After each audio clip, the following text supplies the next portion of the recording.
to Move Well to Live Well's educational YouTube channel. My name is Danielle. I'm a physiotherapist and the owner of Move Well to Live Well. Thank you for joining us today. Today I'll be speaking to you about Parkinson's disease and how physiotherapy can help people with Parkinson's disease.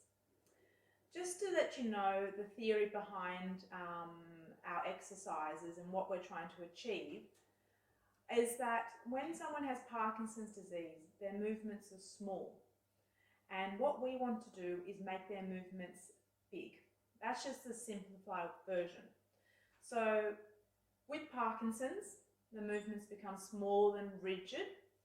And over time, someone with Parkinson's disease will start to believe that's their new normal. But what we want to do is get them to do everything really big and really high intensity. So hopefully, when they do a movement, when we ask them to do something big and in a high intensity, we are going to get them to do it, but what the movement will look like is something that is normal. They might feel like they're looking stupid and silly and really over-exaggerated, but really in reality, when they look back at the footage of them, their movements are now back to what they were used to be like, which is their normal.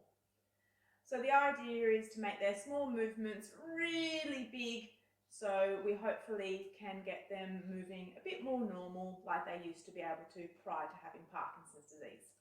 Now I'll just take you through a few of my favourite exercises I like to do with people with Parkinson's disease. I always start with a hand flick exercise. Simple as this. So nice big movement of the hands and the arms, strong on the way out, strong on the way in. On the way out, you really want to open up those fingers and spread them apart. And then on the way in, you want to bring them in nice and strong and make a nice strong fist. Now, it's really important, if you can, count the numbers out loudly. So you want to go 1, 2, 3, and so on, okay? And you can do that before you start your exercises, before you get up from a chair, before you reach for the phone, before you reach for the book, before you reach for your cutlery. And that's going to tell the brain to really kick into gear to start your movements big and strong and powerful. So that's one of my favourite exercises that I like to just start with. Nice and simple, nice big hand flicks, counting out the numbers loudly, then moving into the next task, whether it's something functional or it's another exercise. Another one of my favourite exercises is weight shifting. So spreading the feet a little bit wide and shifting your weight from one foot to the other. Now, this is really effective because it starts to test the balance out a little bit. We start to shift our centre of gravity around.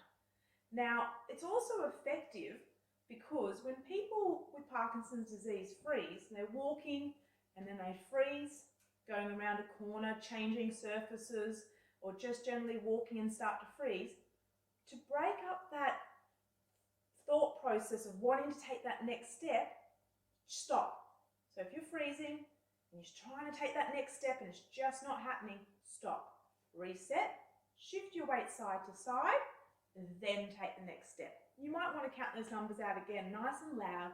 1, 2, 3, then take the step forward and continue walking.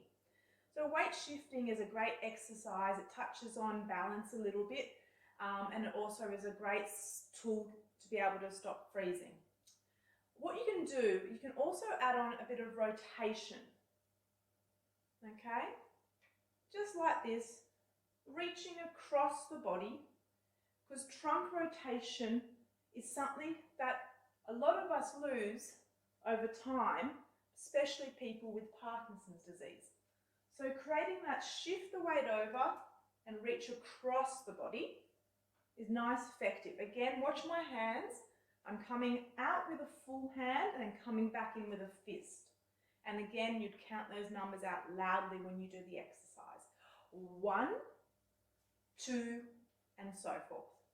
And that's a lovely exercise. And both of these ones, the hand flick and the weight shifting with the reach across, can be done in seated. Okay, you can do it in a seat as well. Another one of my favorite exercises I like to do is the big step forward, okay? And you take a large step forward, spread those arms out really wide to open up the chest. See my hands and my fingers, spread them wide, and posture big. So think big, everything. So you want that step forward to be big and powerful. So stomp, and then when you come back, big and powerful, okay? Start strong, finish strong. That will help with the neuroplasticity and creating that new pathway in the brain. So 1, 2, 1, 2. Now if your balance isn't good, use support on one side and just do one side only. Or support on that side.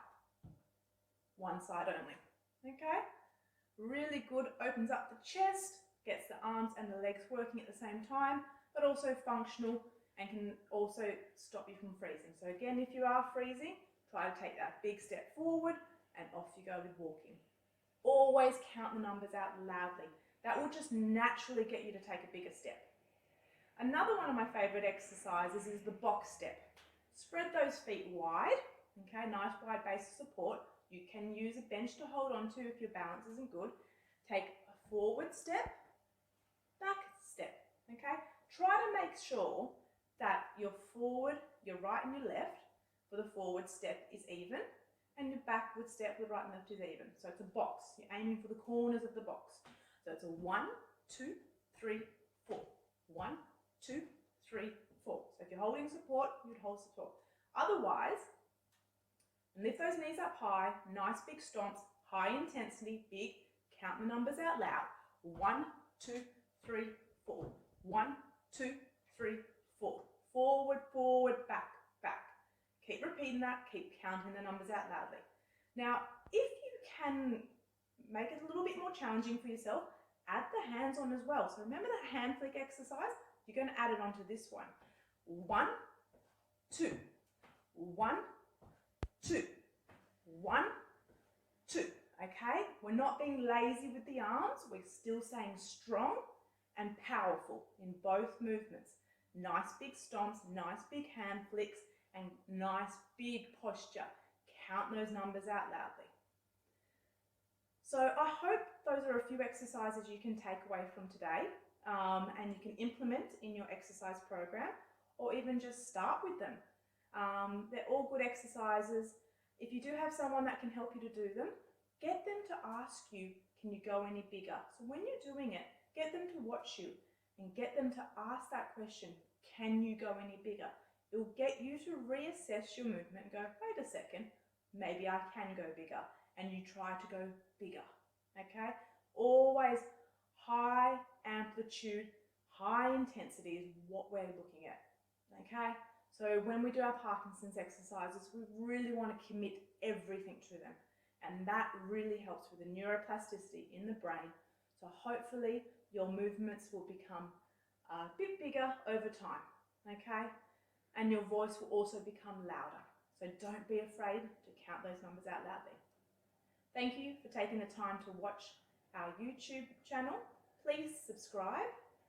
We'd love for you to click the like button and share with anyone that you think could benefit from watching this. Thank you and keep being amazing.